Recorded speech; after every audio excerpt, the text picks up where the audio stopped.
এবার যে বিষয় নিয়ে আলোচনায় থাকব, পশ্চিমবঙ্গের ছোট ছোট রাজনৈতিক বিরোধী দলগুলি কে কোন জায়গায় অবস্থান করছে।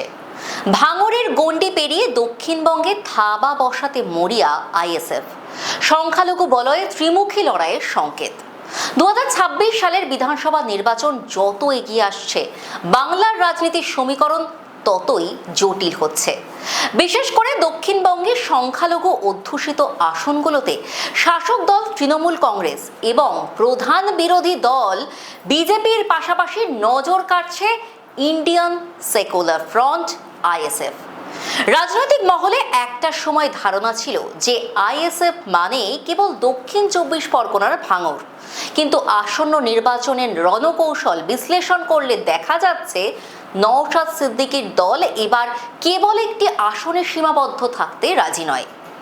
যদিও তাদের প্রধান শক্তি আজও ভাঙড় কেন্দ্রিক, তবে দক্ষিণবঙ্গের অন্তত 25 থেকে 30টি আসনে তারা এবার নির্ণায়ক শক্তি হয়ে ওঠার লক্ষ্যে কোমর বাঁধছে।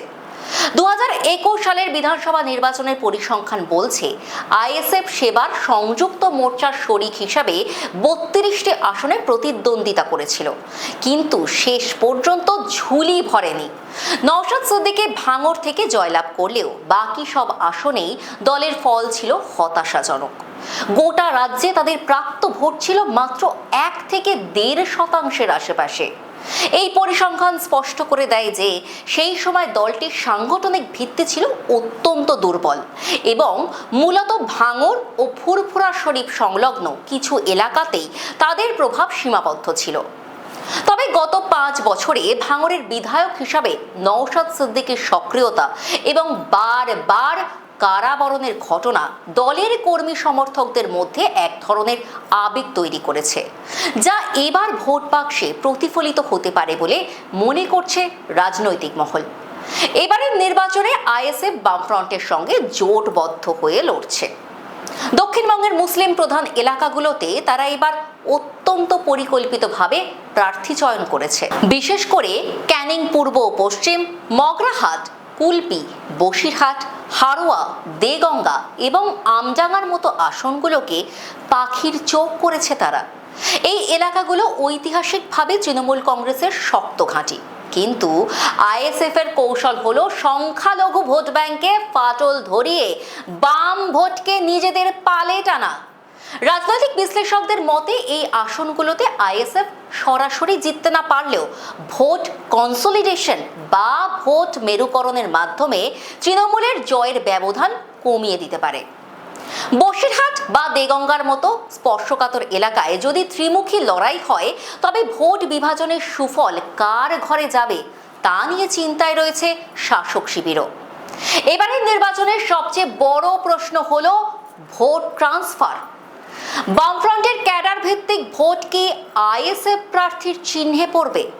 যদি সিপিআইএম এর ঐতিহ্যগত ভোট এবং আইএসএফ এর সংখ্যালঘু ভোট এক জায়গায় জমা হয়, তবে ক্যানিং বা মগরাহাটের মতো আসনে নওশাদের প্রার্থীরা কম্পিটিটিভ চ্যালেঞ্জার বা শক্তিশালী প্রতিদ্বন্দ্বী হিসেবে উঠে আসতে পারে। তবে অভিজ্ঞ মহলের দাবি, সব জায়গায় এই ভোট ট্রান্সফার মসৃণ হয় না।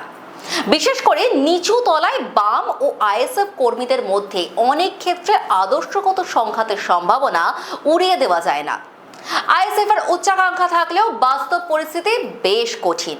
প্রথমত, তৃণমূলের বিশাল সাংগঠনিক কাঠামো ও পঞ্চায়েত স্তরে তাদের দখলের মোকাবিলা করা আইএসএফ এর মতো নবীন দলের পক্ষে দুঃসাধ্য।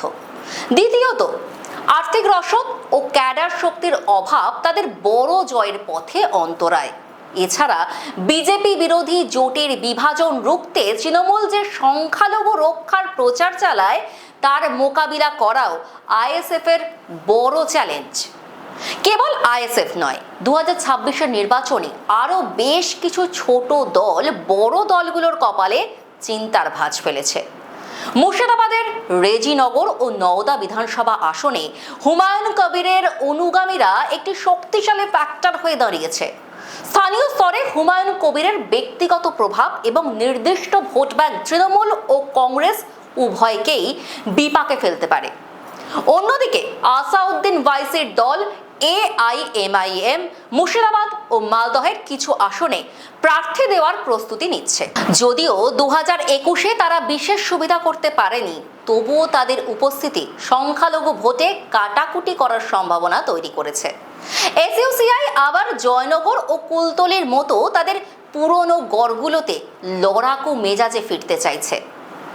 উত্তরবঙ্গের পাহাড়ি রাজনীতিতেও বড় পরিবর্তনের ইঙ্গিত মিলছে। ভারতীয় গোর্খা গণতান্ত্রিক মোর্চা দার্জিলিং, কালিম্পং ও কার্শিয়াংয়ে শক্তিশালী অবস্থানে রয়েছে। পাহাড়ের 1 থেকে 2টি আসনে তাদের জয় প্রায় নিশ্চিত বলে মনে করছেন বিশেষজ্ঞরা। সব মিলিয়ে 2026-এর নির্বাচন কেবল তৃণমূল বনাম বিজেপির দ্বৈরথ নয়, বরং ISF এর মতো উদীয়মান শক্তিগুলোর কাছেও অস্তিত্ব রক্ষার লড়াই।